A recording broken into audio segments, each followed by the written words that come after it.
अल्लाह ने तो आपको आपके अपनों के बारे में भी बता दिया है, गैरों के बारे में भी बता दिया, हर बंदे को एक्सपोज कर दिया उसने आपके सामने। इंसान को फिर भी समझ नहीं आती। क्या आपको सूरह यूसुफ पढ़ के नहीं लगता, आपको पता चलता कि सगे भी हसद कर सकते हैं और सगे ही हलाकत में भी डाल सकते हैं, पीठ पीछे छुरा घोंप सकते हैं और आप ही के मद्दे मुकाबले आ सकते हैं। और साथ ही वो पढ़ के आपको ये भी अंदाज़ा होता है कि गैर निजात दिला सकते हैं। ये इतना खूबसूरत जुमला है ना कि सारी ज़िंदगी आप ये समझते रहे, आपको यही पढ़ाया भी गया, समझाया गया, और ये वही लोग कहते रहे जिन्होंने एक टाइम पे जाके आपको पता चला कि यही तो मेरे मद्दे मुकाबिल थे।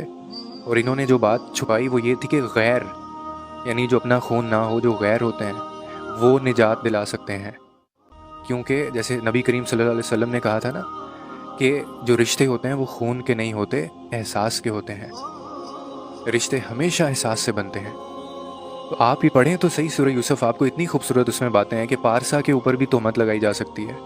आपका कोई जुर्म भी ना हो, आपको फिर भी कैद हो सकती है और आपको गैबी मदद भी मिल सकती है। कोई आपका साथ ना दे फिर भी अल्लाह आपका साथ दे सकता है। ये सारी चीज़ें, ये अल्लाह यानी कुरान में ये सारी चीज़ें कह रहा है। जुल्म सह कर भी आपको एक अजीम और अच्छा मनसब मिल सकता है। और जितने भी हम जिनको अजीज़ और अपने समझते हैं, अजीज़ जुदा हो सकता है।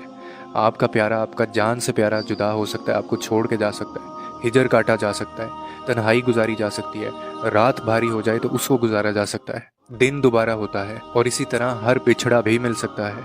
ख्वाब पूरे हो सकते हैं और ख्वाब कभी अधूरे भी रह जाया करते हैं। तो ये पूरी, this is the whole package, ये पूरी लाइफ है और उसके अंदर ये सारे पैकेज हैं। आपको ये सारे एहसासात, तकलीफ़ें, आजमाइशों से गुजार कर ही तो वो अपने करीब लाता है। लेकिन एक ज़ात है जो कभी आपको मायूस नहीं करेगी, और वो ज़ात सिर्फ़ और सिर्फ मेरे अल्लाह की है, और वही अल हक है।